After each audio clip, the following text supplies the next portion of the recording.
So, how does hot reload work? Normally, when you launch your application, you build it with your build tool, for example, Gradle.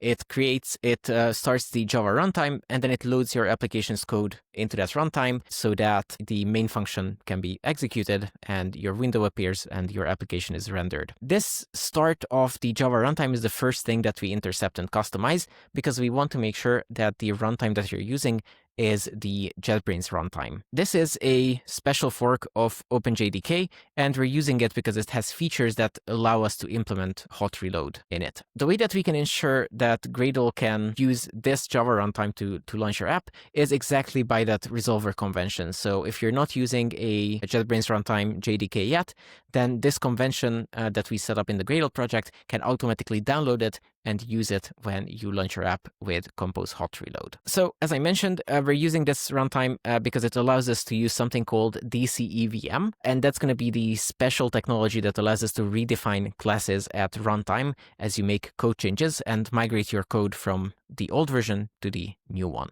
We also inject a Java agent into your process. So Hot Reload also has an agent that lives inside the same process as your actual application and can communicate with your app's code. Once we have this running, we need some other components as well. Namely, we will have a separate supervisor process for Hot Reload, which is kind of responsible for coordinating all of the different parts of the Hot Reload technology. And the main thing that it does that interests us is that it will launch a recompiler process. We have different ways of triggering recompilation. We have some different modes for Hot Reload. We have ID integrations, we have file watching with Gradle continuous builds, so you have a couple options of how you want to run it. But the important part is that this supervisor is running a recompilation which can produce new bytecode.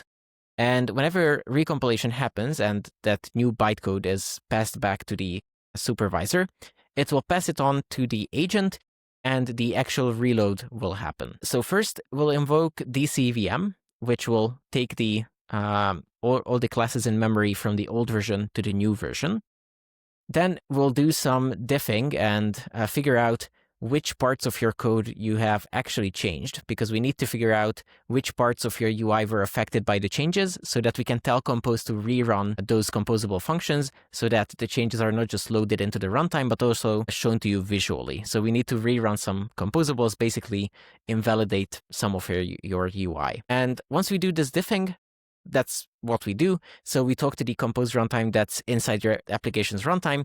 We tell it to drop some of its already rendered subtrees, and that will cause the recomposition to happen and run the new version of the code showing the updated version of the UI. We do have some other pieces of tooling that also talk to the supervisor. For example, we have some dev tooling, which you actually might have already seen as I was demoing Hot Reload a second ago.